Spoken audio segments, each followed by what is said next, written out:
بسم اللہ الرحمن الرحیم۔ ان اللہ بے شک اللہ یامرکم تمہیں حکم دیتا ہے ان تؤدوا الامانات کہ تم لوٹا دو امانتوں کو الی اہلہا جن کی وہ ہیں ان کے سپرد کر دو، ان کو لوٹا دو۔ وَإِذَا حَكَمْتُمْ اور جب تم فیصلہ کرو بین الناس لوگوں کے درمیان ان تحکموا تو تم فیصلہ کرو بالعدل انصاف کے ساتھ۔ ان اللہ بے شک اللہ نعم کیا ہے خوب یعظکم تمہیں نصیحت فرماتا ہے بھی اس کے ساتھ۔ ان اللہ بے شک اللہ کانا ہے سمیعا خوب سنتا، بصیرا اور دیکھتا۔ یا ایھا الذین آمنوا اے ایمان والو، اطیعوا اللہ اطاعت کرو اللہ کی، واطیعوا الرسول اور حکم مانو رسول کا، واولی الامر منکم اور تم میں جو حکومت والے ہیں ان کا۔ فإن تنازعتم پھر اگر جھگڑا ہو جائے تمہارا، فی شیء کسی بات میں، فردوہ تو لوٹا دو اس بات کو، اس معاملے کو، الی اللہ اللہ کی طرف، ورسولہ اور اس کے رسول کی طرف۔ اس بات کو، اس جھگڑے کو اللہ اور اس کے رسول کی طرف رجوع فرماؤ اس معاملے میں۔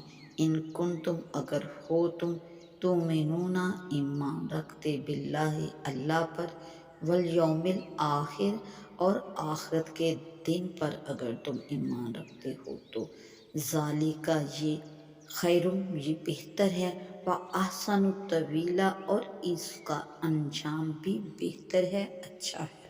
ان تؤدوا الامانات الی اہلہا اصحاب امانات اور حکام کو امانتیں دیانتداری کے ساتھ حقدار کو ادا کرنے اور فیصلوں میں انصاف کرنے کا حکم دیا گیا اس آیت مبارکہ میں۔ بعض مفسرین کا قول ہے کہ فرائض بھی اللہ تعالیٰ کی امانتیں ہیں، ان کی ادائیگی بھی اس حکم میں داخل ہے۔ ان تحکموا بالعدل فریقین میں اصلاً کسی کی رعایت نہ ہو۔ علماء نے فرمایا کہ حاکم کو چاہیے کہ 5 باتوں میں فریقین کے ساتھ برابر سلوک کرے اور اپنے پاس آنے میں جیسے ایک کو موقع دے دوسرے کو بھی موقع دے۔ نمبر 2 نشست دونوں کو ایک سی دے، دونوں کی طرف برابر متوجہ رہے، کلام سننے میں ہر ایک کے ساتھ ایک ہی طریقہ رکھے، فیصلہ دینے میں حق کی رعایت کرے، جس کا دوسرے پر حق ہو پورا پورا دلائے۔ حدیث شریف میں ہے کہ انصاف کرنے والوں کو قرب الہی میں نوری ممبر عطا ہوں گے۔